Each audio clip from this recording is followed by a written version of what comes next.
is meant for an adult audience. Loveline may contain sexually oriented content. Listener discretion is advised. Loveline with Adam Carolla and Dr. Drew. Hey, everybody, it's Loveline. I'm Adam. That's Dr. Drew. Phone number 1-800-LOVE-191. Dr. Drew, board-certified physician, addiction medicine specialist.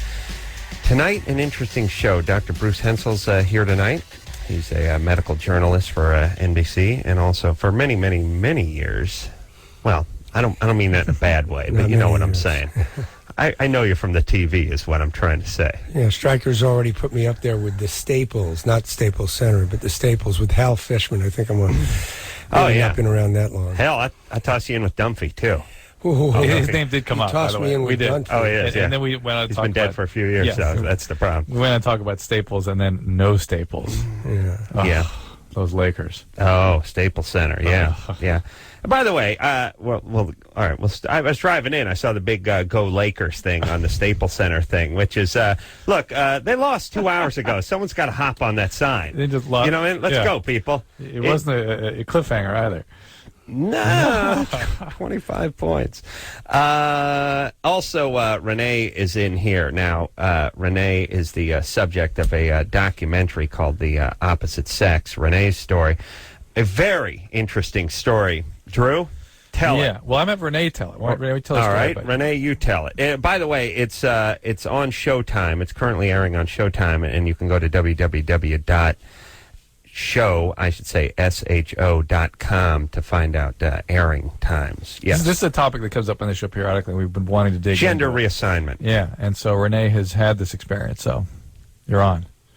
Okay, what is it that you're... Your story. Well, since I was 3 years old, about 3. Well, actually, at 3, I told my mother that I was a boy, and we kind of argued, and I said to her that if I wasn't physically on the outside, that that God would make me one.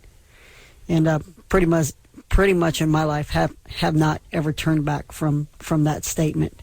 So where'd you grow up, by the way? I grew up in Fort Worth, Texas. And you started off, just for the sake of clarity, you started off a female. I mean, when you were 3, you had female genitalia.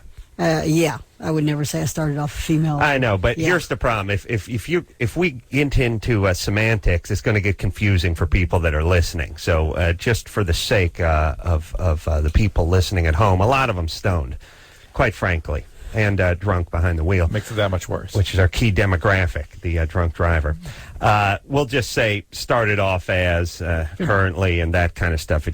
It'll get confusing otherwise. So started off a female, told your mom at 3 you were not one, you were male, and sorry, continue. Correct. And just by the time I was 11, just started beginning to step into the role of what it was I felt inside. And pretty much I've lived that way my entire life. So at 11, let's say you're adolescent, are you attracted to males or females? At this particular time, I'm not really attracted to anyone. At the point at which you start getting attracted to other people, is it males or females? Females. Attracted to females. And do you have a problem with that at that point? Do people start calling you lesbian? Do you start feeling like there's some confusion? Or do you still think to yourself, I'm just a male and people don't... Yeah, were you dressing as a male at that point? Yes. Did people think you were male? Pretty much for the most part. So when you would you go out with girls in high school? Yes. And they didn't know you had female genitalia? No. Yeah. Same with me, actually. But they didn't know you had female genitalia? Yeah, they had a suspicion. Or you went out with females. There was one episode, actually, when Rene's mom took him over to his girlfriend's house and pulled his shirt up to prove that he was female to her, biologically female, really? Even though he had a girlfriend and felt like he was a male. His mom exposed him to his girlfriend. Yeah. You should have seen that one coming, by the way. You never, when the mom or dad says, let's head over to the girlfriend's house. How old were you when that happened? Yeah, when did that happen? About 14. Was your mom abusive, generally? No. That's a pretty abusive thing to do. Not pretty abusive, profoundly abusive. Well, maybe she was looking for a little shock therapy or something. Thought it was going to snap him out of it or something like that. I mean, but people at their wits' end. Their ways are loving but crude, oftentimes. You know. Do you have brothers and sisters? I do. I'm the baby of 4. I have 1 brother and 2 sisters. How do they do with the whole thing? Okay, I guess. I mean, now it's been a pretty rough road traveling. Probably as much for them as me. And what about your father? Is he around? No. So he's out of the picture. Yeah, he was a loser from the beginning. So your mom is your mom's a working mother, and you have two siblings. You're the youngest, and now you're in high school. You're dressing as a male. You're passing yourself as a male. But what happens for like gym class and stuff like that? I just hit it well. That's pretty much all I can say. Yeah. But there's nothing. They don't mark anything down on your card or your file. There's nothing in the file. You know what I mean? I mean, listen, public high school. Public high school. Public high school. Yeah. They're all. I went to North Hollywood High. They didn't even care what you were. I got kicked out of a couple of them. Really? I was born and raised in Texas, and Texas is, So you would go to gym. You would go to the gym and stuff. You just wouldn't shower, that kind of stuff, right? Yeah, I got by. I got by with it. It's not really hard to hide yourself, and you know. And why'd you get kicked out of high schools? Somehow it always got brought up. The situation always got brought up. And that got you kicked out? Got me kicked out, yeah. Now, in the 80s, it wasn't real liberal. And weird. Now, did you have people that knew you as a female from the past? I mean, like guys you went to grade school with who followed you into high school, who ratted you out? No, we probably moved around too much for that. My early years were in Denton, and then my later years were in Fort Worth. Why were you moving so much? It's just my mom was a mover. What kind of work did she do? Pretty much like waitressing and that kind of thing. Did you feel yourself to be her caretaker early on? No. Okay. No, but there was a certain point where I didn't feel she was my caretaker either. She parentalized you? Yeah. So just pushing the hoop ahead here. So now you're in high school. You're having a little trouble, but you're fooling 95% of the people, right? You're doing a decent job, by the way. Pretty much. And now you meet a woman. Mm-hmm. Is it you meet your girlfriend, soon to be wife, or eventually to become wife in high school? No, you meet her out after high school. I met her while she was in high school, but I was already out of high school. Smart. That's what I'm going to do in about 10 years. I figure about 10 years on my wife, and then I go back to high school as a woman, Drew, and meet the next Mrs. Carolla. Good job. Yeah, I'm going to need a note from you, by the way. Oh, we'll get into this off the air. Oh, no I got all work out. Bruce, hang out. We didn't talk too. Need some work from you. All right, so you get out of high school. Now you're just taking jobs. What do you have a profession, or are you just floating around? Just kind of at that point floating around, not really knowing what I want to do. And right. And now you meet now how old are you when you meet your girlfriend? 20. You're 20. She's in high school. And you guys have a relationship for 12 years. 14. 14 years. All right. Does that bring us up to today? Up to date, yeah. Oh, so you have had for 14 years. All right. Maybe this is the bio's a little old or something. So you have a 14-year relationship. She doesn't know you're biologically a woman? It's not true. She knew. She knew. She knew that I had breasts 3 days into the relationship. She knew that I was transsexual. I mean, she was the actual first person that I ever said, hey, I was born this way. Right. And she considers herself heterosexual. Correct. And okay. How did she deal with the original reveal? How'd that go? Well, originally how she dealt with it was pretty good. How she dealt with it 12 years later was... Really? What was the shocking? Really? Later it got bad. Yeah. It got bad. After the church kicked us out, it got pretty. Now you were... by the way, that's one of my things on my list. You know how I have that list of having my hands registered. Yes. You want to get kicked out of the church? And then, and jumping into a body of water with a knife in my mouth. Yeah. I want to be tossed out of a church. And not church? from the congregation. Physically like a bar. Yeah. Thrown out by big guys. Thrown out onto the street, and then have them do this with their hands as they head back in. Yeah. All right. So you're okay. So now let's see. You've been together for a long time. Now you're looking to get the gender reassignment, right? And let me say, you're looking to get the surgery. Before you go on, just real quick, I just want to say for callers, but we like to kind of stay close to this topic tonight as much as possible. We'll take usual Loveline calls too. Really? Yeah. All right. But just call in with if you have questions about these kinds of things. If you've had issues yourself, Renee and Bruce know a lot about this topic, and they can answer your questions. Or if you have questions for them, because I know we've had a million. Yeah. I mean, it's never ending. We had Dr. Alter on here, which is somebody you guys must have come across at some point. Actually, in the other movie, Gary Alter is the doctor in the male to female that we did, which is Jamie's story. He was not the doctor for Renee. He was the doctor for Jamie's story, which is the other movie. Yeah, well, the male to female seems like a much more common procedure than the female to male. Yeah, it's more common for a lot of reasons. First of all, the estrogen that they take at first is much weaker than testosterone. Second of all, the surgeries are very good, so a lot more go through with that surgery. Yeah. Another quick aside, Bruce and I had talked about how much we both agree that testosterone is a drug. Mm-hmm. And that when you take somebody and put them under the influence of testosterone, it changes them substantially. Yeah, when we first met Rene, one of the reasons I thought about not having him in the movie when we were first looking for our subject was he already looked so male, we were afraid we wouldn't have the visual arc. But once we heard he and Juana's story, it was a no-brainer because it was so deep, so profound. And Juana's so the wife. Layers. Right. Juana's the wife. Okay, so you could never tell Renee started as anything other than a male, but you so now you're well. I don't even did you undergo the surgery? Yes. So you had the reassignment surgery, and that was how long ago? About close to 2.5 years ago. And when did you get started on the hormone therapy? When I was 22. All right, and how does that work? Do you just go talk to a doctor? Do you insurance cover it? Do you save up money? Is it expensive? Yeah. You mean for which part? For the testosterone? Just getting started. Yeah, just getting. What other parts are there started? than testosterone? Well, for some people, before they even can start testosterone or estrogen, whichever is the case, they have to go through years of therapy. That wasn't the case for me. I met with a therapist for about 45 minutes, and everything else kind of fell into place from that point.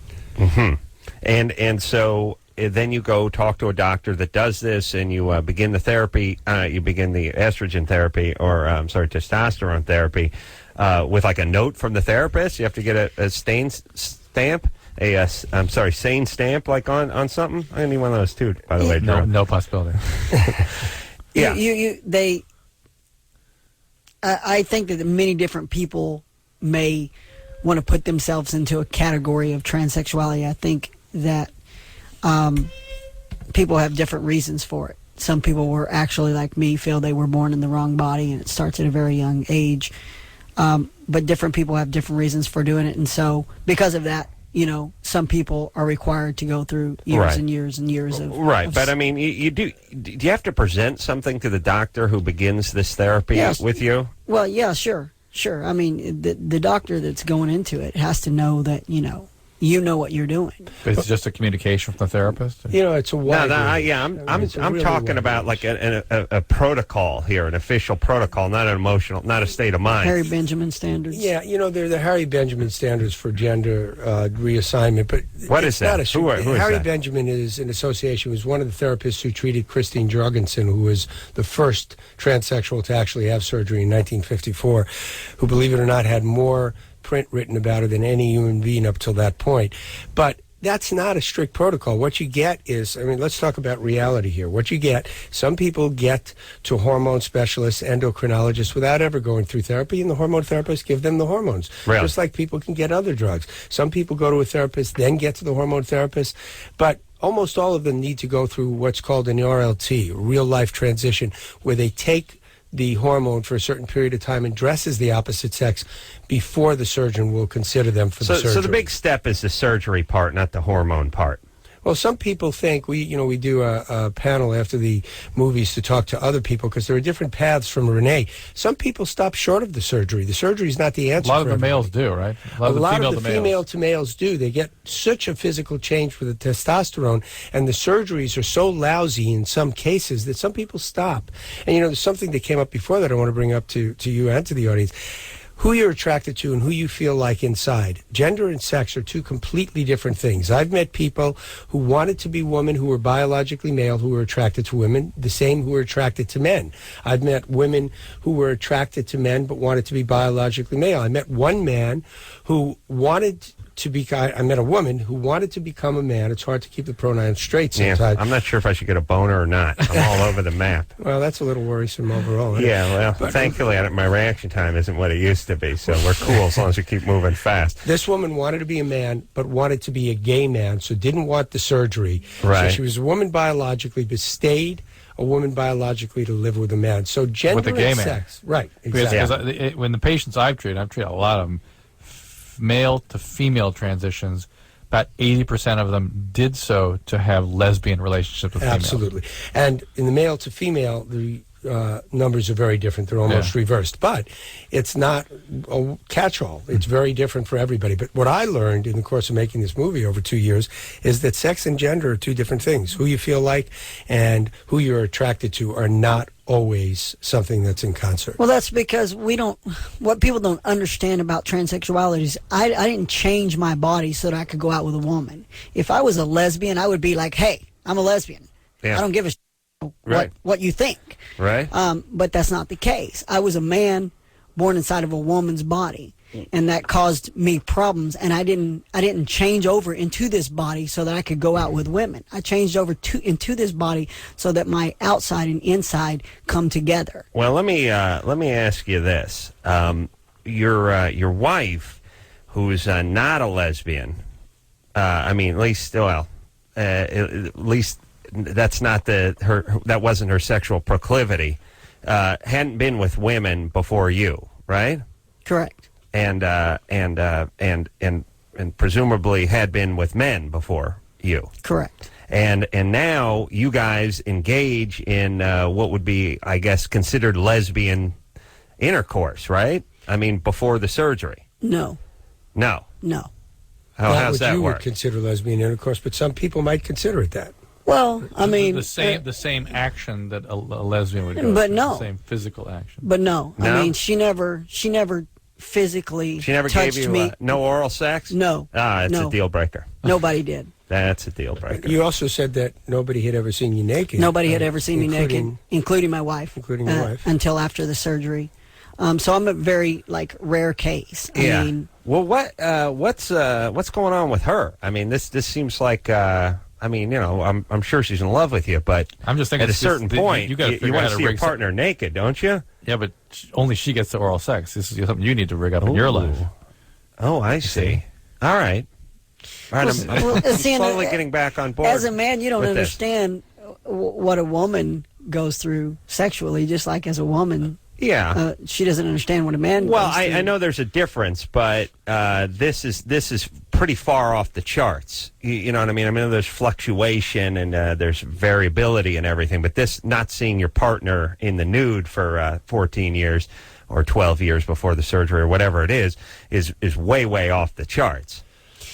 Yeah, well, yeah. I mean, I can understand where you're coming from, but, being in the relationship, I don't know that I agree with where you're coming from. I just can understand what you're saying. When we first met Rene and Juana, originally I was thinking we can't use Rene because he looks too male already. But when we heard their story, basically for Juana, this was a confusing, awakening time for her. She felt that up until the time that their church discovers that Rene is going to go ahead and have the surgery, she's able to live with it. Once the church finds out, throws them out, they start having trouble. Rene starts having issues, which Juana starts having issues, which Rene has one view of, which Juana has another view of.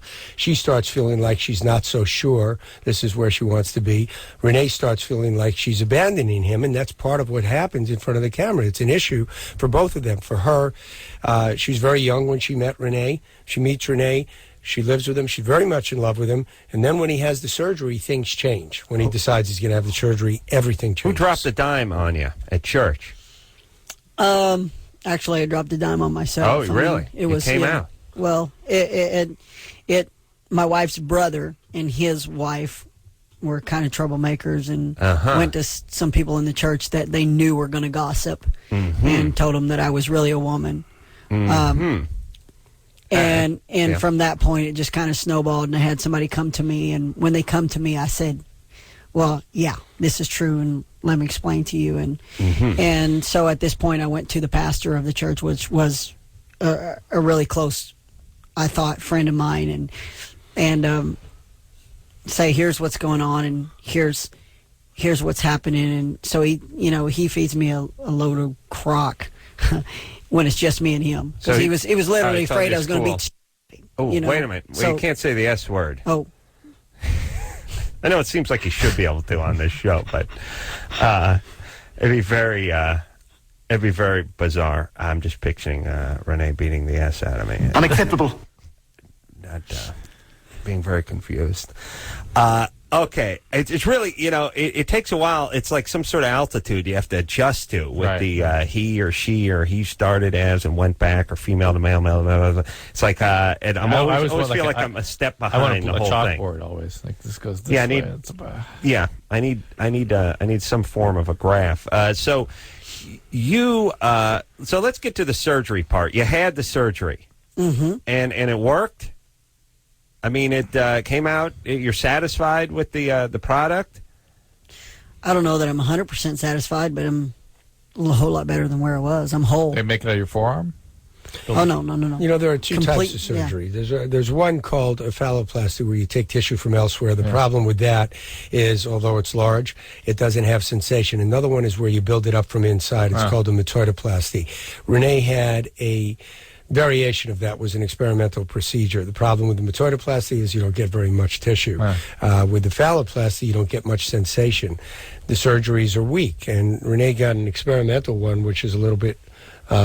Rene not only wanted to be a spokesperson for transgenders, he obviously can express himself very well and is charismatic, but he was willing to be a guinea pig who really underwent an experimental procedure because he feels he wants to help others to reach out to people who don't know about it. Well, so it wasn't a total success, or there wasn't the satisfaction level's not what it could be. I think Rene. Well, size-wise, satisfaction level's not what it could be. I'm like any other man. Well, right now probably about a little under 3 inches. But I'm whole, so I'm not complaining. Do you get to have erections? Yeah. Yeah. Well, you can say the E word then, huh? Yeah. We can say everything but the S word and the F word. All right, so you get the erection. Does the penis function? Does things come out of it? Yes. Yeah. Really? Wow. Drew's going to need to see that demonstrated during the commercial break. Maybe a little something in the coffee, Drew. Actually, that was one of the moments in the movie that was really fulcrum, because, as Rene said, nobody had ever seen him naked. And when the doctor has to examine him, because he looks so male, that was a very difficult time. At that point, Rene, we stopped the cameras, and Rene said, do I have to do this? And I said, well, if we have to see the change. And Rene was so willing to go someplace that he had never been before, because nobody else had ever seen him naked, that was a big turning point in the movie, and I think Juana didn't want him to do it. Well, let's, and then we got to talk about your wife, and then you actually getting, junk reassignment at halfway, or, 12, 14 years into a relationship. It's just, it's an onion that just has many, many, many layers to it. Dr. Bruce Hensel is here tonight, and along with Rene. The Opposite Sex, Renee's story, is on Showtime documentary. Go to www.sho.com. Find out times for airing. We'll get back into this subject, which Drew and I think find infinitely fascinating, even if all Drew does is nod and grunt. Yes, Drew? Even that. Yeah, it would have been better if you just went, I was thinking about that, but... All right. We'll never get that back. No. All right, we'll take a quick break. We'll be right back. Hey, everybody, it's Loveline. I'm Adam. That's Dr. Drew. David Allen Greer, or Dag, or possibly my main man, is how we also know him. Coming in tomorrow night to lend his considerable time to the radio show. That's great. Twinkie hole, baby. Wow!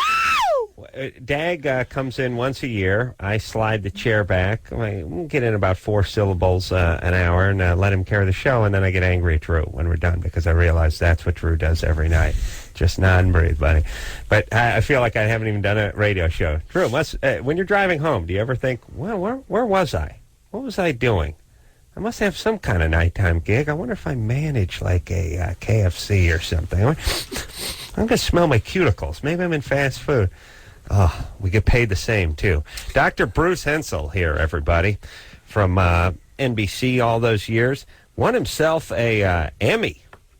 Yeah, he's a medical journalist. Also, he makes himself documentaries, and the subject of his latest is fella. Yeah, I got that? Yeah, right. Yeah. By the name of Rene. Trying to, I'm scared to say and assign anyone a gender. Yeah, everyone, we're just us, and we're all androgynous because I think I'm going to screw it up. Rene is here.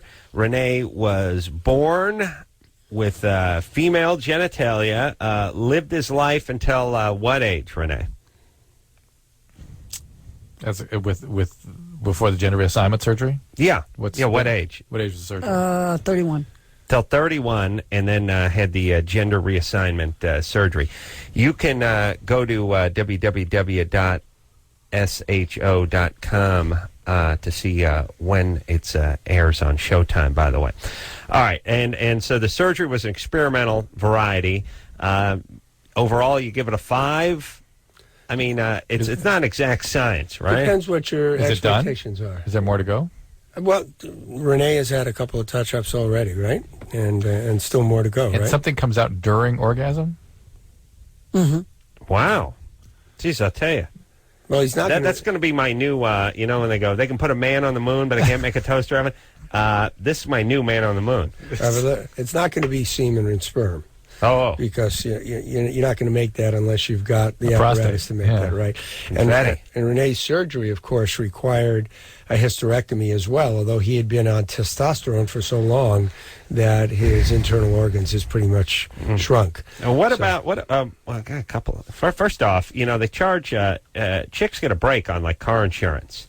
Ooh, You know what I mean? There's a handful of reasons why you wouldn't mind going down as a lady. You get to live longer, you get an insurance break.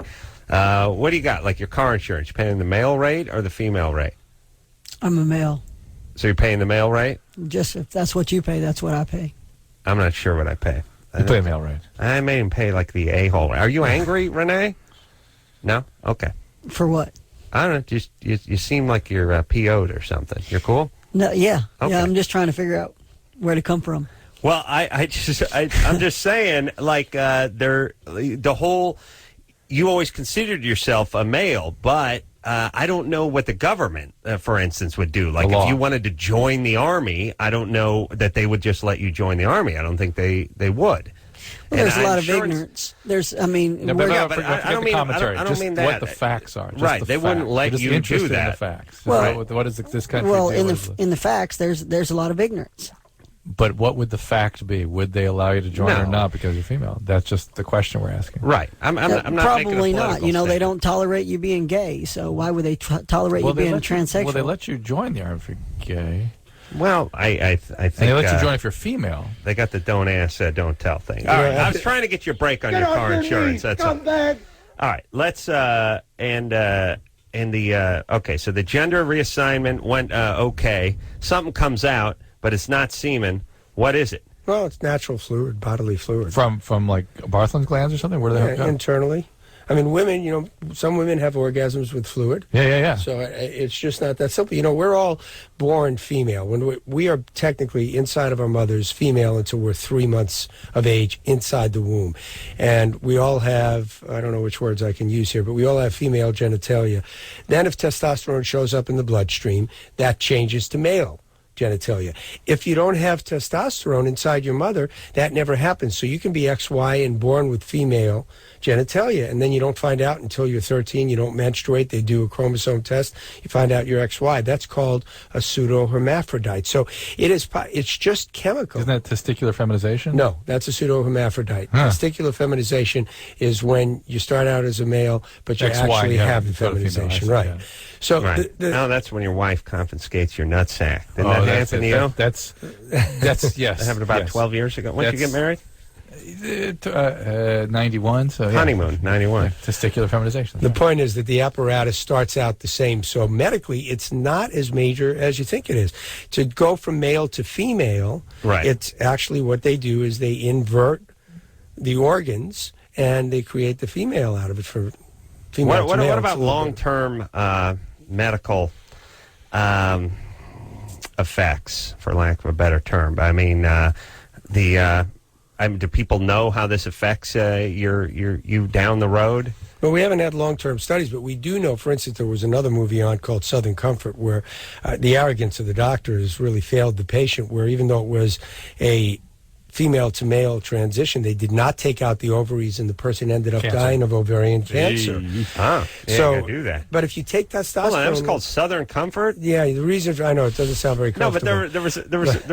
there was a movie where the Army Reserve guys were hiking through the bayou with like Keith Carradine in it called Southern Comfort. Yeah, really? Yeah, well, Southern Comfort is also the name of a gender reassignment conference that occurs in the South, so that's where it got its name from. Oh, really? But that was the arrogance of the doctors. You know, your question about long-term effects, we don't know. We haven't studied them really well, but it's basically the long-term effects. If Rene is on testosterone, will be for life. So Yeah. basically, he's more likely to have the longevity and the effects that a man would have, and he considers himself a man, and he's on testosterone. Except we don't know the effect of XX cellular function under the chronic influence of That's right. We testosterone. don't know that. We need Yeah. better studies Yeah. on that long-term. All right. Interesting. I volunteer Drew. Lisa, Yes, you're 42? I am. It's testicular feminization, remember? Oh, that's right. Yeah. I've given it up for You're 42? Yes. Your ex-husband was transgendered? He was in the process, yeah. Okay. So he was becoming a female, Yes. and after you got married? After our divorce. Oh, after your divorce. Is Yeah, this the during- reason you got divorced? Excuse me? Is this the reason you got divorced? No. Oh, all right. He couldn't get his clothes into the hamper? Was a bigger issue? He was a little bit of a cross-dresser during our marriage, but that wasn't any issue with us. What All hap- right. What just out of curiosity, what happened with your marriage? Cheating on me, Cheating with alcoholism, he was alcoholic. cheating with women. Cheating with women, and yet Yeah. he wanted a gent. So he was attracted to women, got reassigned as a woman, and is he carrying on with women still? He actually committed suicide a couple months ago. Fantastic. Which is not unusual in the transgender population. There The- are a Yeah. lot of suicides. That's what I Is understand. it particularly in the male to female? Well, I don't know that it's really particularly in the male to female. The numbers in that are so hard to judge because we don't. So many female to males never come out. You never hear about them because they don't go through with the surgery. So it's hard to really study that. It's also easier to blend. You don't stand out. Female to male is easier to blend. Yeah, because the testosterone is so strong. Yeah, it powerful, works. yeah. Right. And, yeah, the guys with the Adam's apple and the crazy. Yeah, Well, you can shave the Adam's apple off now. I You know, really do. I know, but some of them don't. It just The hands. the physicality too. I mean, it seems like they're. I think you would just say Rene. You'd say, well, I don't know how tall you are, but it's not, there's a guy who's not a big guy, but when you have the big female, it really draws your attention to it. You know, I think it just it works better. Lisa, do you have any questions? Yeah, my question, of course, it's a moot point in our case anymore. He and I were still best friends, and we have a 14-year-old son, and so the relationship was really tight. But one of the things that he had said that I was always curious about, and yes, I still call him he, although I know her as well, was that the male to female, at least, he was concerned that there wouldn't be the actual orgasms, that there would be not the sexual gratification, and he had said that he would rather be a chick with a dick than not have orgasms anymore. And I'm curious what that kind of success rate is. It's something I've always wondered about. Well, from the male to females, it's hard to say again, because one of the problems with this is that it's so poorly studied. But of the male to females that I've spoken to, as well as Jamie, the subject of the other movie, many of them do report being able to have orgasm. But Drew may be able to answer this as well. I mean, it's hard to say what is an orgasm. I mean, is it in a man it's recognizable, it's visible. In a woman, it's not always visible. So, but what she's saying is he, as a male, wasn't willing to sacrifice his experience as a male to make the transformation, and the chance that he wouldn't have one. Right. But then the question is viable. Maybe Lisa, did you not have orgasms? Me? Yeah. Oh, yeah. You had them. Always. Oh, all right. How dare you, Adam? Just checking. Well, since I met him, yeah. All right. How's that kid doing, by the way? He's doing okay. Yeah, it was interesting to hear what you were saying about male to female and how it's not as with the Adam's apple and everything. And he'd only seen a picture of his father as Aaron, and as a girl or as a boy? Looks like dad in a dress. Wait a minute, hold on. Dad You got a name that works either way. Oh, it looks like. You'd only seen a picture of dad as a woman. Yeah, and said he looked like dad in a dress, and but he was a little guy, so he could have pulled it off. Oh. All right. He lived. Well, to me, it would be like one of those 6 foot and under basketball leagues. Like if you were 6'5" and you came in for gender reassignment, I'd toss you out. This is never going to work. No, I can't do it. Just suck it up. Yeah, I don't need this going down on my record. By the way, as a failure, you come in as a petite, like my buddy the Wheeze. Wheeze make good women. Oh, he does. Adam, he did. Adam. Yeah. Oh, yeah. What do you say? Hey, you share futon with a man for a year in a one-bedroom apartment. Things happen. I said a woman, not a bitch. That's all. I'm a passionate man. That's all. All right, we got to take a break. Lots of a fair amount of transgender stuff going on tonight. Dr. Bruce Hensel is here tonight, along with Rene. The Opposite Sex. Renee's Story is the name of the documentary. Is it an hour long? How long is it? It's an hour and 15 minutes long, followed by a 20-minute panel with other transgenders. Yeah, so it's an hour 45. I don't know that there's ever been I'm not sure there's ever been a movie, really, like a theatrical release. Not a documentary, but anyone really made a serious attempt at one of these movies? I mean... Yeah, Boys Don't Cry is the Tina Brandon story, which it is is. Transgendered, and, she was murdered, of course. Actually, Renee's hero, I believe. Am I right? Nobody's my hero except for Jesus. All right. No. That's another side of it. Don't try to put words in Renee's mouth. All right. But, so it has been a theatrical, but nobody has ever followed it from start, or at least begin somewhere in the middle to finish before, through the person's eyes, which is what the Opposite Sex does. Is this a tape, by the way? Yeah. Yes, it is. No. Well, watch this when I get home. All right, we'll take a quick break. We'll be right back. I have a personal relationship with Jesus Christ. Hey, everybody. It's Loveline. I'm Adam. That's Dr. Drew. Dr. Bruce Hensel here tonight, along with Rene. Rene, subject of documentary Dr. Bruce Hensel produced called The Opposite Sex, Renee's Story. It's on Showtime. You go www.sho.com, and you find out all the listings. Let's talk to Eric down here on line 4 who saw the documentary. Eric? Yeah. You're 18? Yes. What's up? You saw the documentary? Yes. Did you enjoy it? Oh, it touched me very much how a man like that can just keep God in his life, dealt a very not good hand, but he can still keep God in his life and religion and still love the world. Did you have a question? Yeah, I just had a question of how you felt after the surgery. Did you, I know you walked around showing yourself and you were proud of it, but how did you really feel good now, or do you just feel so like you don't feel complete? I completely feel complete.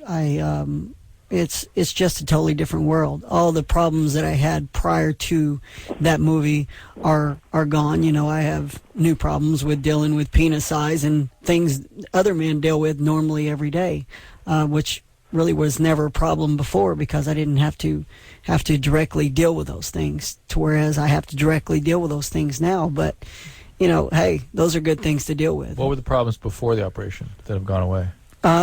just being whole, not dealing with a dildo and not a penis, and those kind of things. I mean, you don't have to. Like you say, he's now dealing with things that other men deal with every day. Yeah, I'm dealing with the dildo every night. Yeah. Every night, except for the dildo gets paid the same as I do. There you go. Exactly the same. Yeah. All right. Hey, Eric, so you would have intercourse with your wife via like some sort of like a strap-on apparatus or something in the past. Correct. And now you can have intercourse? Not quite intercourse yet. Can do everything else, but except for. Ooh, is it getting close? It's been a couple years since the surgery. Did you say? It's been 2 years. Yeah. Is that the goal? Is like intercourse a reasonable goal? It's a goal for me. Go ahead. For me, it definitely is. Okay. To actually feel what you felt your entire life, what you've taken for granted your entire life. I want to feel. Drew doesn't take it for granted, by the way. He's a passionate man. No, very much pleased or appreciated. Every day. Every day, yeah. Drops to his knees.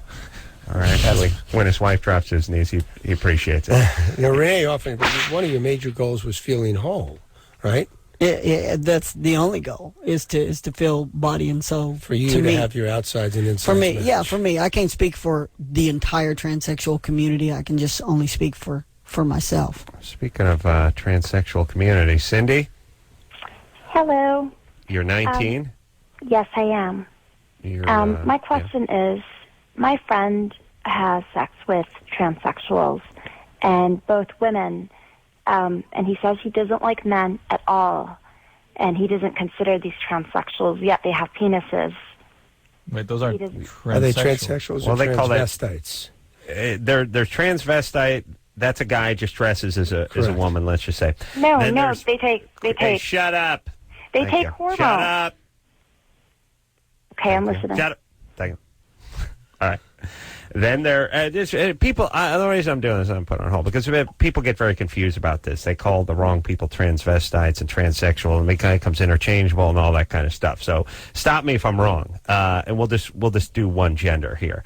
So, guy who dresses like a woman, that is transvestite. A guy who dresses as a woman and takes the hormones can be a pre-op transsexual. Right. That's what they would call them, a pre-op transsexual. And then after the operation, you're just a transsexual, right? Or you just are what you become. I think transsexual just refers to somebody who is one sex and wants to be the other. Mm-hmm. It's that simple. Somebody who just dresses. There are many men who get off as dressing as a woman, and that's a sexual turn-on for them, but they have no desire to be a woman. Mm-hmm. Those are transvestites. Right. You want to change sexes, whatever transition point you're at, you're a transsexual. Okay. Fair enough. Cindy. Yes.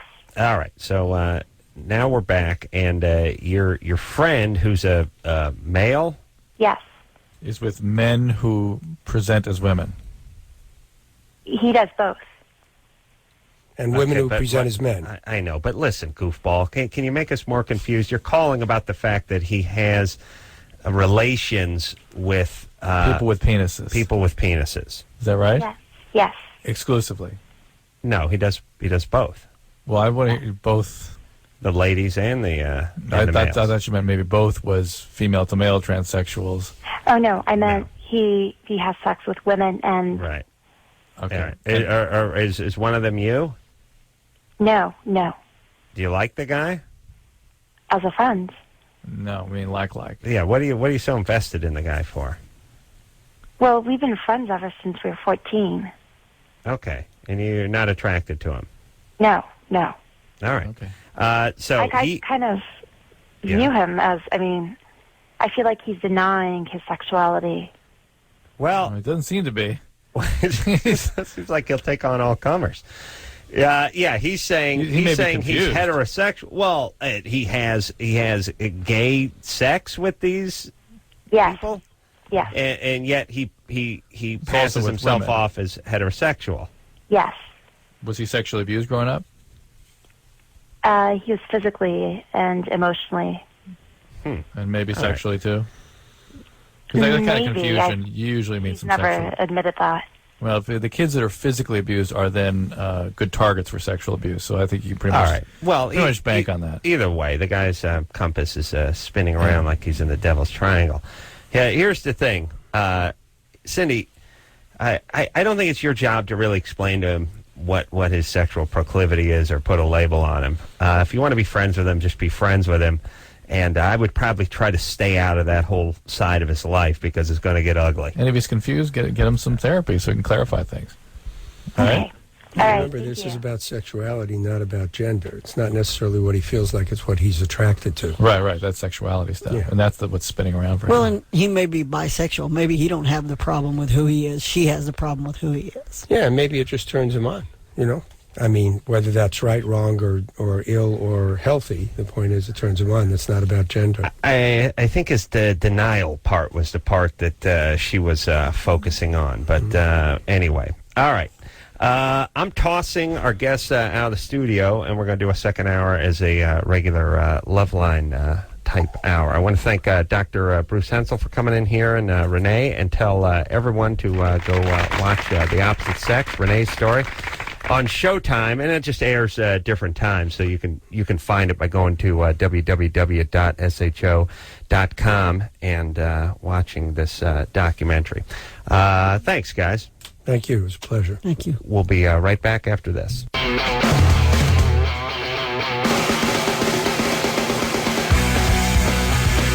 everybody. It's Loveline. I'm Adam. That's Dr. Drew. Phone number 1-800-LVE-191. David Allen Greer in here tomorrow night for a vastly different show. Who? Dr. Bruce Hensel and his subject, Renee, have left the building. We're going to keep him for longer. I just haven't had an ass full of gender reassignment. And I'm ready to move on. Okay. All right? I'm ready to move on. Yeah, it's too weird. It's too weird in here. I couldn't take it anymore. Okay. All right. Devin? Yes? I have a personal relationship with Jesus Christ. You do. What? That was being challenged. Yeah, he's a great guy. We're talking to Devin. What's up, And by Devin? the way, Oops. No, we're not. Cruel guy, God, if he's going to mix people up that way. You know what I mean? If you're talking about the ultimate practical joke is having a male born inside a female's body or vice versa. I mean, as the maker. You know what I mean? Mm-hmm. That would that's way bigger than putting the cellophane over the toilet. Actually, if I wish that now, all of a sudden I wish Renee were back. Because I find it interesting his preoccupation with the penis. Like the penis was going to make everything okay. Yeah, believe me, it doesn't. No. Devin? Yeah. Sorry, baby doll. Go ahead. You're 21. Yes, I'm 21. I'm from Kansas City, and I just had a question about last night's show. Nicole Richie was talking about how she could sit on cold floors and have orgasms and have multiple orgasms. Yes. And with intercourse, I can have orgasms easily with other things, like, oral sex or with a vibrator. Yeah. Yeah. That's the sound I make when I give oral. Yeah, but having them easy is different than having multiple orgasms. Slightly different issue. But what's the question? What is the question? Oh, I already asked the question. I just wanted to know. All right, I Drew, let's get some more transgendered callers on here. What was her thing? I didn't get. There's no question. Nicole Richie had an orgasm and Multiple. I didn't. That's no, what I she was didn't say that. She said she says I can have them very easily. Yeah, but she gets to do it just sitting on the floor putting her mascara on, and I gotta get some oral. Yeah. Do you think she had a question? I don't know. She's got to be cute. Devin? Yes, I do. I have a question. All right, spit it out. Are you good looking? Yes, very good. Yes. Very good looking, yes? Yes. I know, That's sexy. I know, because you're a pain in the ass. Okay, well, I just wanted to ask you, is there any way that you could have orgasm with intercourse if you haven't had one before? Some people can, but most women can't. Yeah. And a woman that has it typically only with oral sex has great difficulty having with intercourse, and many, if not most, never have it with intercourse. You don't cross over. But if you're sort of if the orgasms come easily, you have a better chance of doing it. But no, that is very different than what Nicole Richie was describing, which is someone who, the moment intercourse begins, starts having orgasms and continues to have them over and over and over again throughout intercourse. Mm-hmm. Not one, not 2 or 3. 40 or 50. Right. Oh, she's lucky. But that person, the Nicole Richie version, doesn't like oral sex. It's sort of like, whatever. No, imagine. What a package. Doesn't like the oral, so you dodge that bullet, and then just makes you feel like King Kong every time you unzip your fly. Mm-hmm. And that's great. Yeah. All right, Devin, you're fine, and you can you can try a little self-stimulation during the intercourse, but it usually becomes a little overwhelming for the ladies. Yes. Yes, Devin. Yeah. No kidding, Adam. Guys don't really have a version of that, by the way, like rubbing your nipple while you're on top of a chick, or like, I'm going to caress my sack while I'm on you. Give us a little bunghole pleasure while I'm on the woman. Like, do we need anything extra? Imagine. That's the point. And by the way, slap in the face to a woman if we did that, the equivalent to what they do. Yeah. When we're on them. You know what I mean? Like, I need a little direct stimulation. Yeah, baby. This is good. I give it a 7. I'm just going to push myself up into the 9s and 10s here. Let me just lick my finger, rub the small circles around my nipple. That would freak a chick out, wouldn't it? You're freaking me out. Just. Yeah, a little sack stroke. Just like I'm thinking. Yeah. Like a professor scratches his chin. Yeah. The Chinaman's beard. Yeah. All right. Oh, my God. Let's see. Regular, both, yeah. 5. 5? Yeah, go. Oh, okay. Let's talk to Brianna. Brianna? Hi, Brianna, yeah. You're 17. What's up? Do a lot of people call you, do a lot of people call you Brianna? Yeah. Or Brianne? No, maybe a lot of Briannas. So, but you're not Brianna, you're Brianna, right? Yeah. Yep. Do you correct people when they say Brianna? No, what? Do you correct people when they say Brianna? No. Okay. Yeah. See, Adam likes you. Yeah. He almost hung up on you. I was about to hang up. My finger was right on the dump button. All right. That's good. You don't correct people. No. All right, Brianna. What's going on? Let's get a hand in. Break it down now. Let's go. Let's get it going now, Drew. Hey, gentlemen, and I use that term loosely. Helmet, not a chair. Let's go, Brianna. Okay. Before my boyfriend officially started going out, I gave him head a lot. Mm-hmm. And I really like giving him head, and it turns me on. Mm-hmm. But now, he sort of begs for it and asks for it, every day. Sure. How old is he? He's 19. Yeah. And now that he likes it, you don't like giving it anymore? Well, no, I like it. It's just that I wish he didn't ask for it so much. And I tell him, stop asking him, he'll just do things to, hint, come on. Yeah, but hang on. But think before he started asking for it, how often did you like to do it? Well, I met him 2 months before we officially started going out, and I did it to him, I think, about 50 times. So every day? Kind of, yeah, every Sunday. Yeah. Sundays off. Well, 10 days off. Yeah, Sundays 50 off. times. Okay, now That's but here's the irony. Wait a minute. You met him 2 months before you started going out. Well, we were kind of dating, but it wasn't an official thing. He was kind of getting over his ex-girlfriend. So. They were seeing each other, but they weren't girlfriend boyfriend yet. Yeah. She was doing the getting over the ex girlfriend. Yeah, you may have tasted a little foreign lady on that Johnson too, right? Yeah. But more importantly, hold on. Do the getting over math. 19-year-old dude who gets copious amounts of oral sex. Yeah, we can. I'm still working on that. Getting over emotionally, getting over, dealing with the stress, coping, or still trying to patch it together and getting a little maintenance humping in. And by the way, we won't be having intercourse. You'll just be essentially squeegeeing her essence off my door via your mouth. Yeah. Oh my God! Son of a bitch. All right, Brianna. Hi. Yeah, I'm sorry about that unflattering portrait, Yeah, but he was having sex with his ex while you were. Oh, what? No. Oh, yeah. But be as it may, she was sort of. Well, who dumped? It was a couple of months. It took him a while. But again, this is the new broom sweeping clean. Yeah. It should be a version of that for this kind of a situation. All right. Well, the point is you can tell him that this is not every day. Well, I do. He just sort of, like, tugs the hair, pushes the head down a little bit. Does this? I don't like that. We're talking about his ex-girlfriend, and she dumped him. Yeah. And they've gone out for a while, and then she dumped him. I don't know for how long. I think it was just like over the summer. Mm-hmm. But it was a pretty bad breakup for him. Yeah.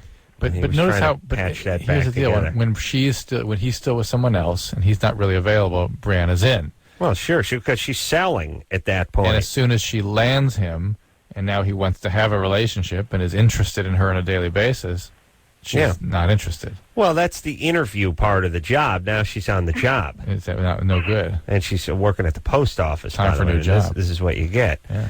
All right. So listen, Brianna, you tell him you'd have a much greater likelihood of getting a little BJ action if you didn't do the hair tugging and the constant haranguing. All right? Okay. I'm not sure it's going to make any difference. She's just looking for, although that's certainly an unpleasant thing for him to do to her, she's only interested in the cannot haves. Yeah. And this guy basically, his story is he got dumped by a chick he was hot for, and was. You're right. He must have been still seeing he her. was Otherwise, dancing. Brianna would not have been into it. Think about it. Dump another chick. She would have not been in.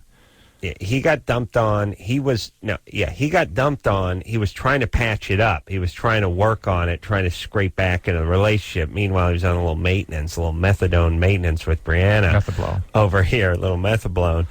And methablone maintenance. And then at a certain point, it became obvious that the thing was not going to work out and not be salvaged. Probably his ex started going out with somebody else, and then he just agreed to give it a go with Brianna. Yeah? All right. Let's talk to Jane, who's 22. Jane? Hi.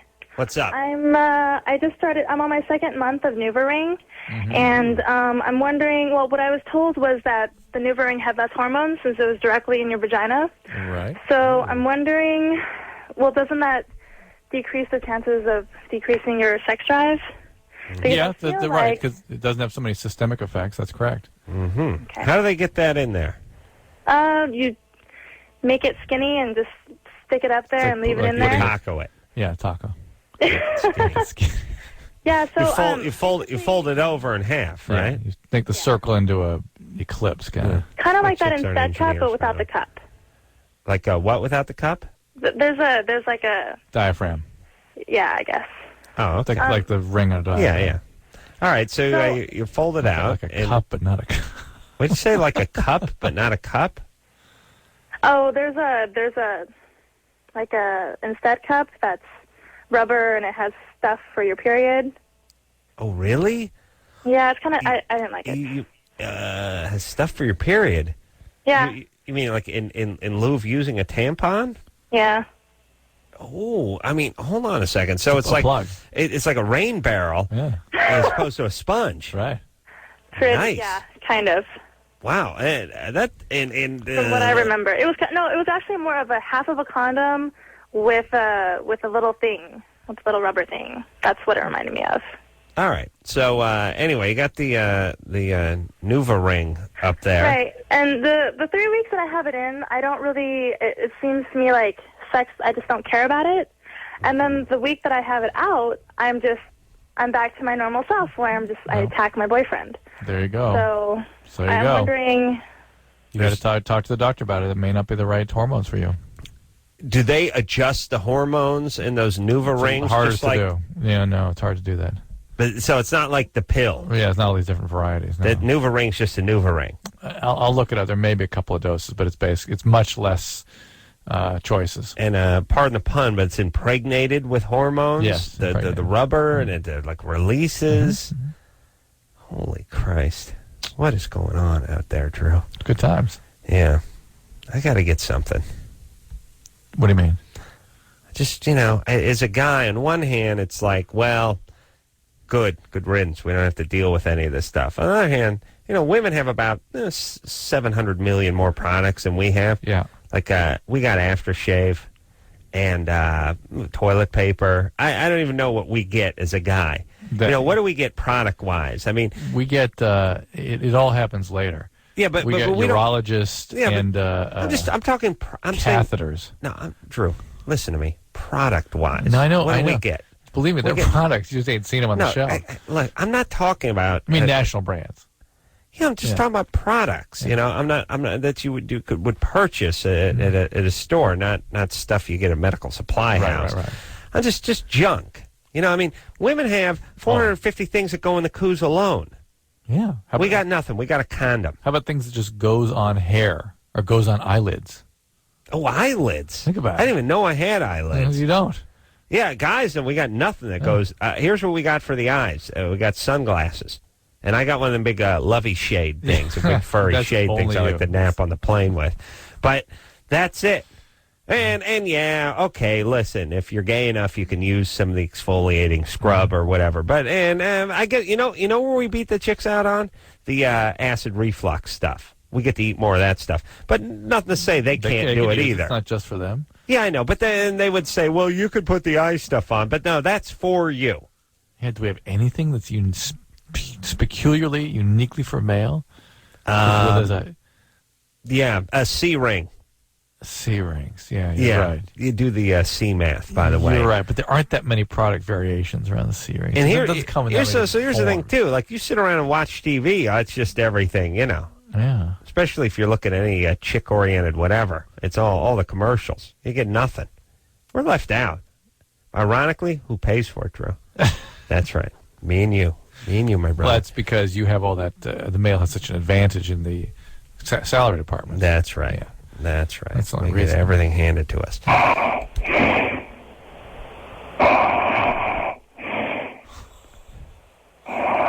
BJ. Oh, my. PJ.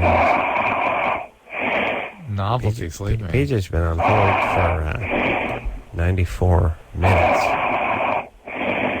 Hold on a second. All right. Wow. We just struck gold. That is that's what you call gold. Look, I am your son. Yeah.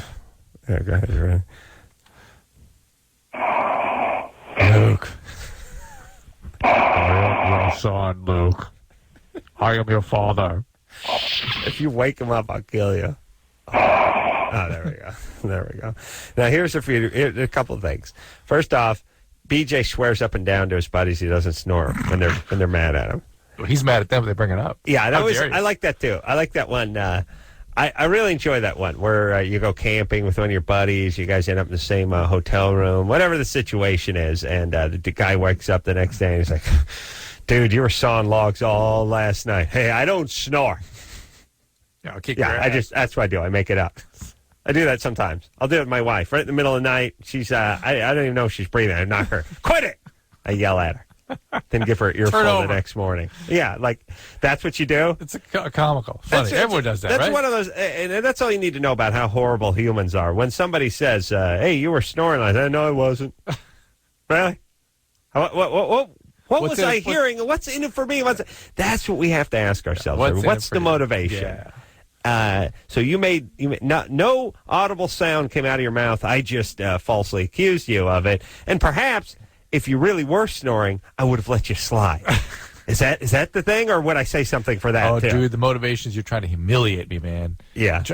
Listen, I know better. All right. And by the way, if you're trying to humiliate you, you're just fine at that without the snoring. Yeah.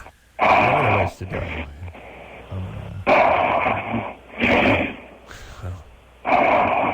BJ. I got the sound turned way down, too. Wow. Now, here's the thing, too. First off, I'm amazed that some people make it through the night every night. Alive. It's like, if your lung would collapse at some point, or they actually seem like it's such work to breathe for them that eventually their heart's just going to stop. There is sleep apnea, and that BJ, I think, may well have it. Read BJ's poor bastard's problem. Premature ejaculation. Only had sex with one girl. 21. Happened all the time. Now, we've heard, and by the way, we've heard a lot of violent snoring in our day on the show. I look at it as the ultimate compliment as a talk show host that when we can go ahead and punch up line 5 and 3/4 of people are sawing logs. BJ has been waiting around for over an hour and a half, but this snoring that he does is really medical. Yeah, it's from the cockpit. It sounds like some of those early Apollo missions when they would talk to Shepard or whoever the hell was going circling the world's the globe. BJ.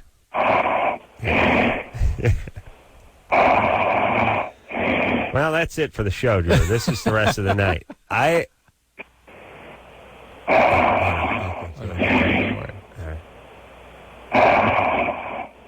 Here's what's even scarier. Let it be for a second. I think he can do much better.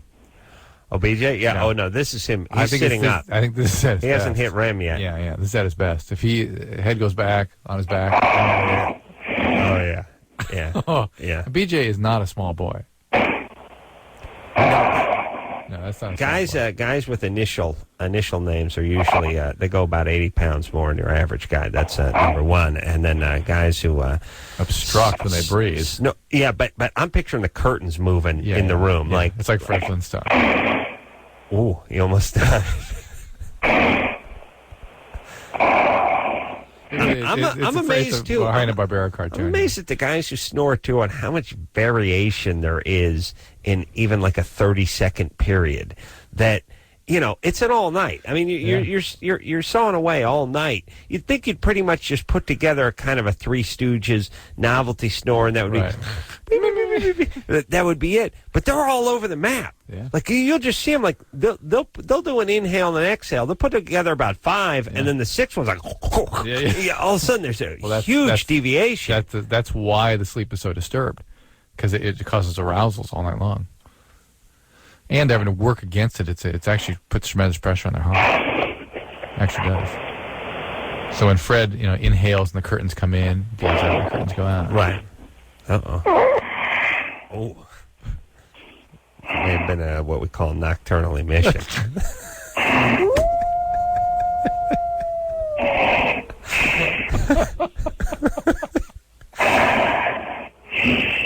I really do have his potentiometer like at a half mast right now. Really? Well, tell people what that means. You just basically turn his mic. It's down to like from 10 to 5. Wow. We're at 10s, and he's half our volume. And yet shaking the earth. Wow. Jeez, I hope he lives alone. All right. Let's take a call. I wonder if anything has anything to do with his premature ejaculation. Why? I don't know if any of that physiology of his sleep and body habits and stuff. Yeah. Interesting. Well, it may. I have no idea. I'm supposed to take a break. We will do that. Michael's 24, male exotic dancer. Sex is great, but can't get a girlfriend. Really? Male exotic dancer can't get a girlfriend? Something's up with that. We got to take a break, but hold on. Michael? You're gay. Yeah, whatever. Uh-huh. No, I get... Now you know why? Yeah. What? Yeah. You got a horrible attitude. Horrible attitude. You're gay. I'm Drew, gay. Please. All right, so you can't get a girlfriend. I've got plenty of women, lady friends, but no one that wants to actually date me seriously. Shocking. And why do you think that is? Because of your profession? I'm thinking. I don't know if I should, change my name and leave the state and, because, specifically the last girl I tried to date seriously, it seemed I had danced for one of her co-workers' Bachelorette parties, and as soon as she saw me with my friend...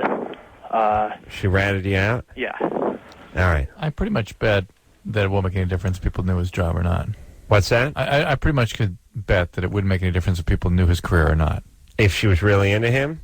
No, that he would have trouble finding a girlfriend, whether or not the word was out about his career. Oh, I see. Yeah. All right. Well, that's a slap in the face. Well, hold on, Michael. I'd like to help young Michael. Okay. First, we got to see how BJ's doing. Oh, yeah. Yeah. All right. We're going to... right, but I'm scared to go to break because we got lightning in a bottle here, and BJ may just die on us, or worse, wake up. All right. No chance to wake up. We'll get back, and I would, Anderson, I would then like to put BJ under Michael's call. Because I don't want to go away from, you know what I mean? He's like a child. You got to monitor. Well, they got the baby monitors. Of course, it's that. I don't know if Michael would like that though. He might be upset with that. Oh, that's gonna be a river we're gonna have to cross after this.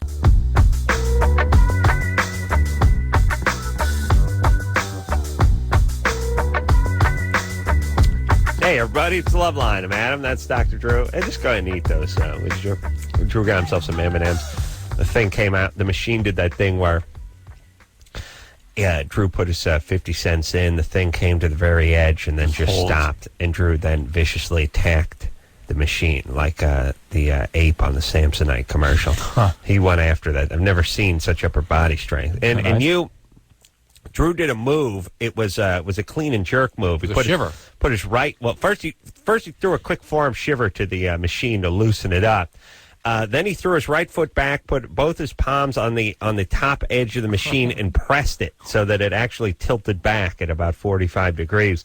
And it was really, the equivalent. They say, actually, they never say it anymore, but they used to say, when a mother sees her child trapped under a station wagon, she's capable of states of amazing strength, superhuman strength. Lift the whole station wagon. It's like Drew has that when somebody has 50 cents worth of his M&Ms and aren't giving it to him. It's like being on PCP, really. Yeah. Yeah. Yeah, you're like Rodney King. Yeah, if I'd kept escalating, I would have been lifting thing up with my forearm pretty soon. Yeah, curling it. Cops could have been shooting you with beanbags and tasers. It wouldn't have stopped him. Mm-hmm. Yeah, that's what you call priorities, ladies and gentlemen. It's BJ. BJ's no, that's Anderson just potting him down because Anderson had it up at a normal thing. I could you saying his name. That was sleep apnea. That was him not breathing. That was? Yeah. Now you can hear some big ones. Really? Yeah. We got Big Set rolling in? Yeah. Oh, my God. Oh, my God. That's sleep apnea, dude. This guy, it better be. I mean, we could just have little breaths, little ones, and then I'm going to turn my headphones down. Little. Here it comes. No, I think he died. Here it comes. Set's coming. Outside. Oh, really? Uh-oh. No, he's back. He's back to his rhythm.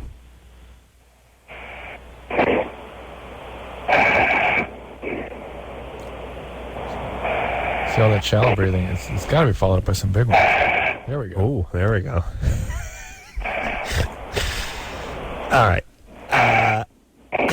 We're due some all right. Well, that's why I'm scared to go away from him. Me too. That's why Anderson, you gotta punch up Michael over here, the male exotic dancer, and keep BJ potted up as well because I'm scared something may happen to this kid.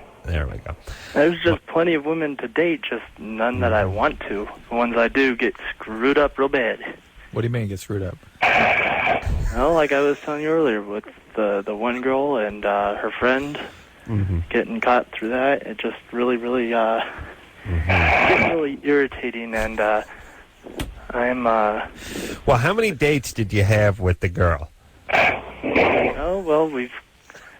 let's see here. We went out several times.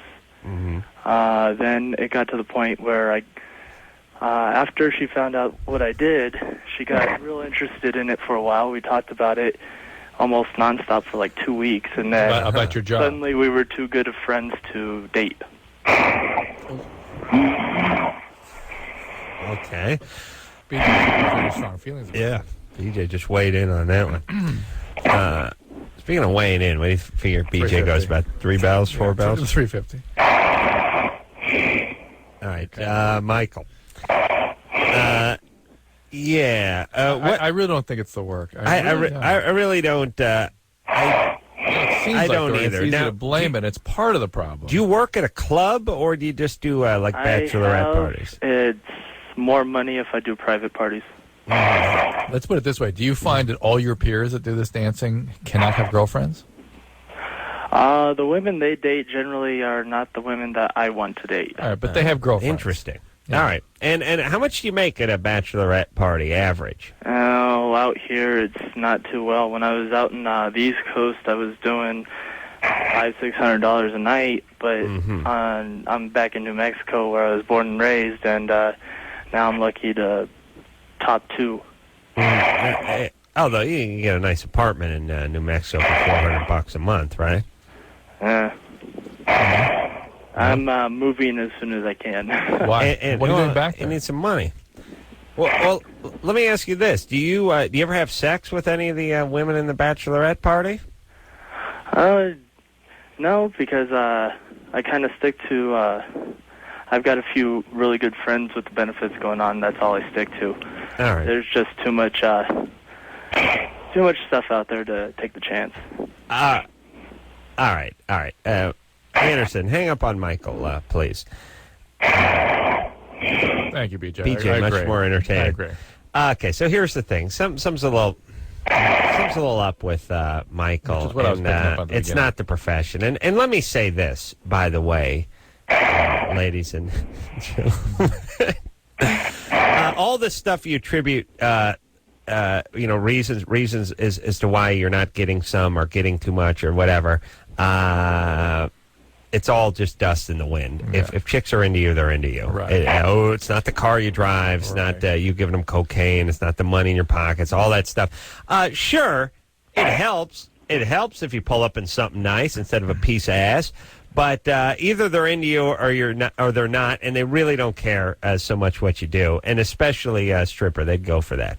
BJ would anyway. Wow. All right, let's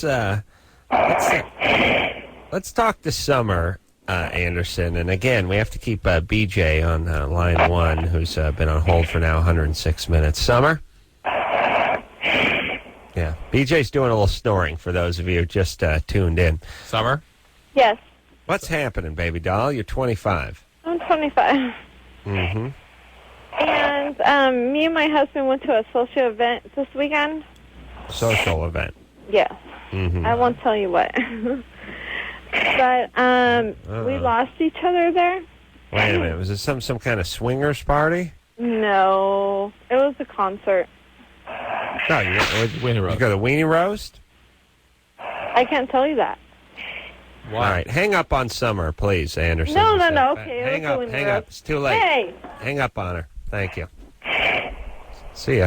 All right, and listen, everybody. There are things you don't want to tell us. That's fine. But if we ask and you don't tell us, they hang up on you. Yeah. That's it. There's the policy. Let's talk to Lauren, who's 24. She's would be on line 3 there, Anderson. I better take this one. It's been an hour and a half, 2 hours for them. Well, too late. Lauren, Hello? you're 24? Yes. What's happening? I got a question actually about my boyfriend. Uh-huh. We met through one of my ex-boyfriends. They've been friends since they were like 5. And we dated for about 2 weeks. And we made plans to hang out this past Friday night. Well, he didn't end up calling me. And I waited until about 11 or midnight. I ended up calling him.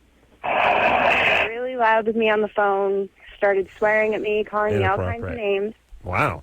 He told me that it was over. He wanted nothing to do with me. But yet, earlier in the day when we were talking, he told me how much he loved me and how much he wanted to stay with me. So we broke up. We went the whole weekend without speaking. Right. I get to work on Monday, and he was sending me all kinds of messages about I love you, I miss you, I'm sorry, you go back out with me, and I'm confused. I don't know what to do. Was he on drugs or drinking or something when did this happen? No, like Friday when we were supposed to hang out, he had to go see his probation officer for something that happened 2 years ago.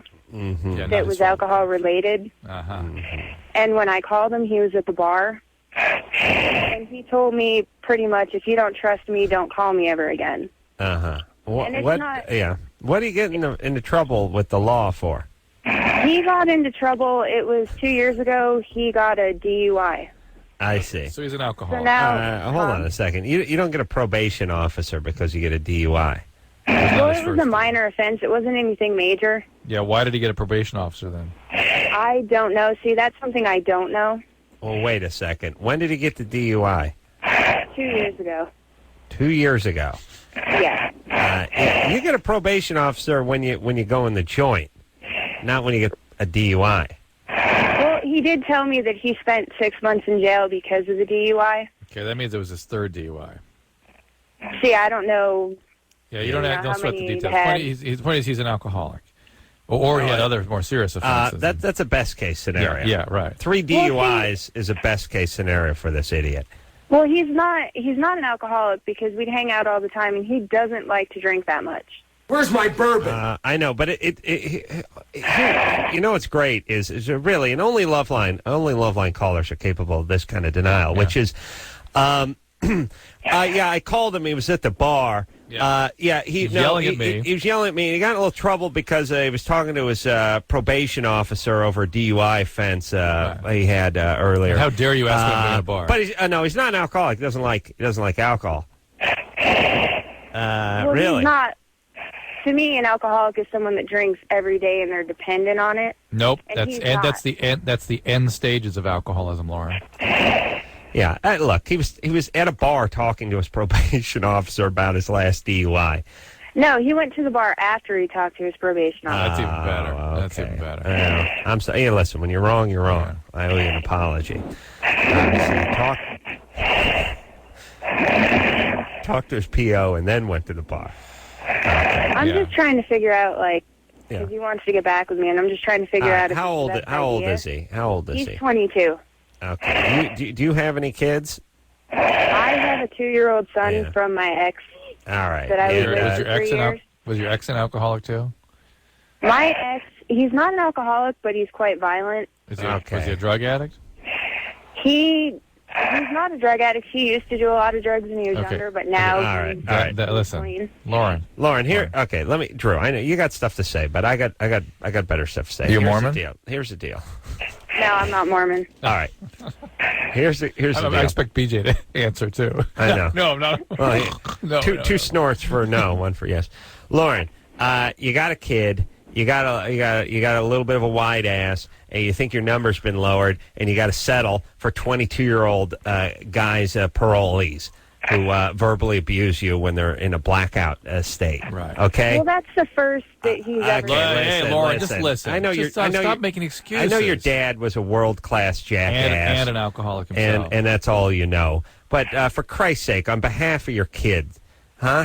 How about you just break up with this guy? You go on your own for a little while. You focus on your relationship with your child. You focus on your work and your spirituality and your friendships. And then when a decent guy comes along, you have a boring relationship with him and not F your kid up any more than you already have. There you go. All right? He's not around my son. All right, hang up on her. It's great. It's great. And listen, you dads out there, you alcoholic dads who physically abused or maybe emotionally abused or just neglected or sexually abused, it just put a shotgun in your mouth, you pussies. You pussies. I mean, this is what you get. You end up, your daughter, then she goes up hooking up with felons and making apologies for them, and excuses for the rest of her life. That's it. And effing up whatever kid she has. She's got a 2-year-old kid with another dude who was a mean guy. Shocking. And by the way, who used to be a drug addict. Yeah. Uh-huh. Yeah. How do you listen? What do you think? By the way, as a society, how many of these people can we support? I mean, we're talking about this kid. You know what I mean? We need a certain amount of scientists and doctors. We need a certain amount of people that can that are employable. We need people to pay taxes. We need people to build roads. We need people to drive buses. All you effed up people with your effed up offspring, we can't handle it. The prison's already full. Remember? Ask BJ for an opinion. BJ.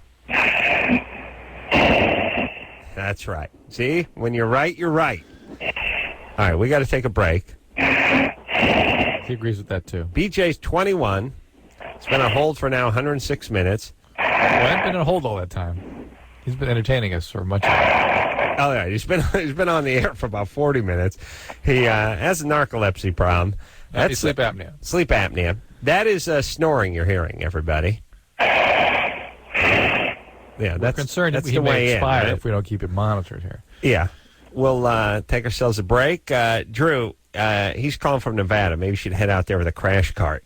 Yeah. He's going to flatline any second now. All right, we'll take a quick break.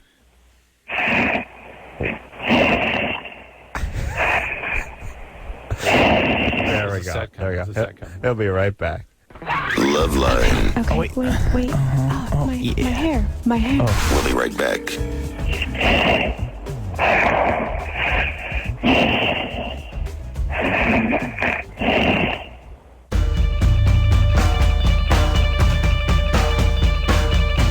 Hey, everybody, it's Loveline. I'm Adam. That's Dr. Drew. David Allen Greer. Dag, also known as my main man, will be in here tomorrow night. Oh. There's BJ. BJ's 21. He's old for quite some time. BJ is a world-class snorer, and we'll just... I'm so intrigued with his violent snoring, his novelty snoring, that I vowed to leave him on, not only for tonight, Drew, but until he wakes up. Nice. Yeah. All right. Let's talk to John on line 5, who weighs 408 pounds. John?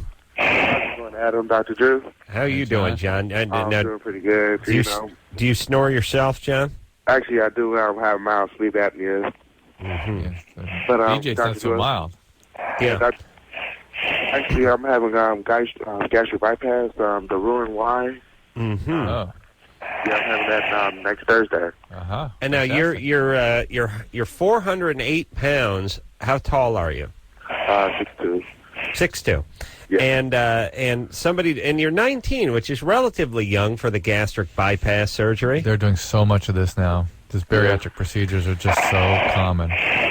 Yeah, well, let's just talk about this for a second because and Drew, tell me if you disagree, but here's what it's the way it's starting to look like.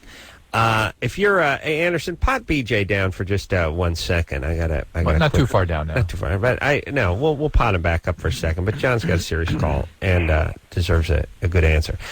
I think we're starting to realize that if you make it up over 400 pounds by 19, you got a genetic problem here. Oh, yes. And it's over 300 pounds. people love to do that. You slob or you're eating too much or have some self-respect or pull it together. But look, every 19-year-old dude eats like he's going to the chair the next day. I mean, they're slobs. You know what I mean? I knew guys they'd be driving through all night takeout places. 4 in the morning, they'd get milkshakes and stuff like that. Guys eat like pigs when they're 19, and the fat ones are just fat because their body metabolizes it or doesn't metabolize it in a certain way. And the super skinny ones, well, why are they super skinny? I mean, we all knew the guy pounding away 3 cheeseburgers and never exercised, never seen him put on a pound. I mean, that's just all metabolism. So I think what they're trying to start to figure out now is John's 19, he's 400 pounds. Instead of torturing the guy and having yo-yo for another 15 years and blowing his heart and his knees out, let's just give him the surgery now. Oh, absolutely. Actually, I just came back from college and I lost about 20. I went down to like 380. Right, but you're probably not going to see 300 just using discipline and willpower. You know what I mean? Yeah. So just get the surgery. Yeah, the idea is that you have to sort of compensate for the genetic problem by changing the way your gastrointestinal system operates.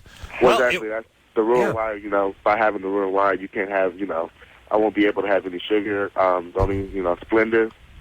Can't drink anymore. So I think that's a big push for me in the future. But my question is that I smoke a little herb. I just want to know after my surgery, a few months after my surgery, will I be still able to smoke some weed? Wow, that's how addictive pot is. Well, why? He likes the weed. That's what I'm saying. Even though it's killing him, and it's not killing him. His wife's 400 pounds. So may be the issue. What? Oh, you get John. You get stoned and you eat. No, actually, you know what? I don't eat. I just chill, just watch my movies and just lay down. So yeah, let me explain something. John, are you your brother man? Yeah. Okay. Black guy don't have the munchie gene. That's a white guy thing. We were over at Snoop Dogg's house. That's my main mayonnaise. We got stoned with the guy. Jimmy raped the refrigerator and then ate the entire basket of muffins. He got Snoop Dogg. Oh, he got Snoop not interested in food. Yeah. And it really made me realize brothers get stoned and play Xbox. Whitey gets stoned and eats. I'm a veterinarian. I'm serious. Someone's got to look into this. I mean, Snoop Dogg doesn't get the munchies. Do you see what I'm saying? Okay. All right. John, ironically, 408 pounds, gets stoned and doesn't get the munchies. But you may want to look into it with the surge and the fact that you have marijuana addiction, because you could develop full-blown withdrawal. It could really be kind of a mess here in the post-operative period. All right. It could significantly affect your post-operative course, okay? Really? Marijuana withdrawal can be horrible. Oh, well, not withdrawal. He's going to keep doing it. Yeah, but he's going to be recovering for a week or two. Hey, you're getting opiates. Smoke a little herb. You're getting opiates. That'll block the withdrawal. Here's the I haven't smoked anything in about a month, so I'll just, All right. Then don't worry about it. But here's the thing. Thanks, John. Good luck to you. Call us back. Tell us how it goes. Yeah. Here's the... Yeah. Let's spend the last 2 minutes trying to wake up BJ. You got to try and wake him up. Trying to wake up BJ is like telling a chick her boob is hanging out of her bikini top. Why do it? Well, we got a nice eye full right now. You know what I mean? I mean, this is a train we got to ride. You see what I'm saying, Drew? Let's just enjoy it for the last 10 seconds here. Yeah. And to BJ's credit, normally they wake up. And God knows where the earpiece is on the phone, because I hope that it actually sounds like he swallowed the phone. I hope that's where it is. The mouthpiece is near the mouth, right? I hope so. Where could the earpiece be? It must have slid down, right? Or could he hear us? He could hear us, probably. All right. We got to take a break. We're going to get back. When we come back, we'll before we wrap it up, we'll check in with BJ. Okay. After this.